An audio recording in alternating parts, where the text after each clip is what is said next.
केंद्रीय राज्यमंत्री प्रतापराव जाधव यांची पत्रकार परिषद पाहूयात।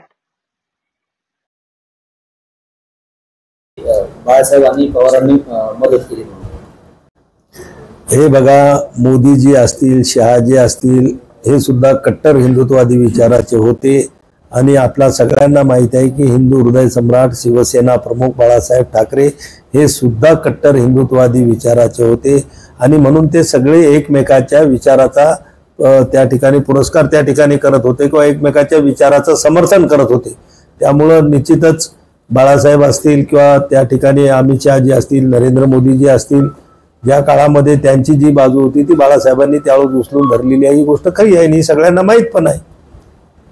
संजय राऊत असं म्हणतात की बाळासाहेबांची शिवसेना लोकर माणसाच्या हातात दिली, बाळासाहेबांची शिवसेना ही लोकर माणसांच्या हातात दिली असं संजय राऊत म्हणतात। नाही, बरोबर आहे, संजय राऊत म्हणतो तो 100% खरं आहे की अशा चुकीच्या माणसाच्या हातात बाळासाहेबांची शिवसेना गेल्यामुळेच एकनाथराव शिंदे सारख्या माणसाला उठाव करावा लागला आणि बाळासाहेबांचे खरे विचार, हिंदुत्ववादी विचार, राष्ट्र प्रेमाचे विचार घेऊन त्या ठिकाणी पुढे यावं लागलं आणि मला वाटते महाराष्ट्रातल्या जनतेनं त्यांच्या या विचारावर, बाळासाहेबांच्या विचारावर विधानसभेच्या निवडणुकीमध्ये शिक्कामोर्तब केलं।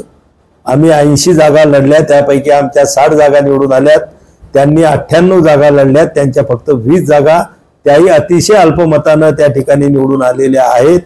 त्यामुळं संजय राऊत म्हणतात त्याच्यात तथ्य आहे की चुकीच्याच हातामध्ये बाळासाहेबांच्या नंतर ती शिवसेना गेलेली होती।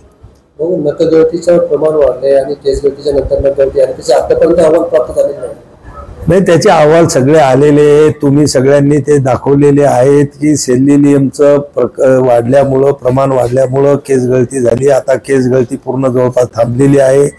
काही लोकांच्या, सर्वच लोकांच्या नाही पण त्यातल्या काही लोकांच्या नखावर थोडेफार त्याचे परिणाम दिसत आहेत।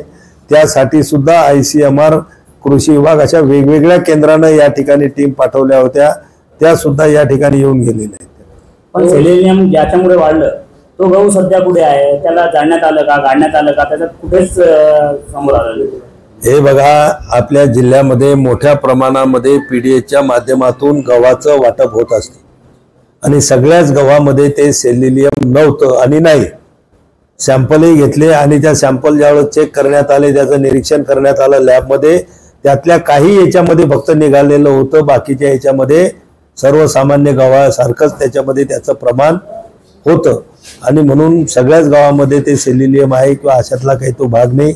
आणि तो एखादा लॉट आला असेल, आता संपून गेला असेल, जर त्याच्यात सेल्युलियम गावामध्ये असतं तर आणखी रोज अशी प्रकरणं समोर आली असती, रोज कुठे ना कुठं केसगळतीचे पेशंट आपल्याला आढळले असते, पण असं कुठंच नाही। तो एक ठराविक पिरियड पुरतं ते एक 13-14 गावामध्ये ते झालेलं होतं। त्याच्यावर अनेक उपचार सगळ्या पद्धतीनं स्वास्थ्य विभागानं लक्ष घालून काळजीपूर्वक 15-20 दिवस त्या ठिकाणी टीम थांबून त्याची सगळी काळजी घेतलेली आहे आणि निश्चितपणानं त्यातल्या आता केसगळतीचा प्रकार पूर्ण जवळपास थांबलेले।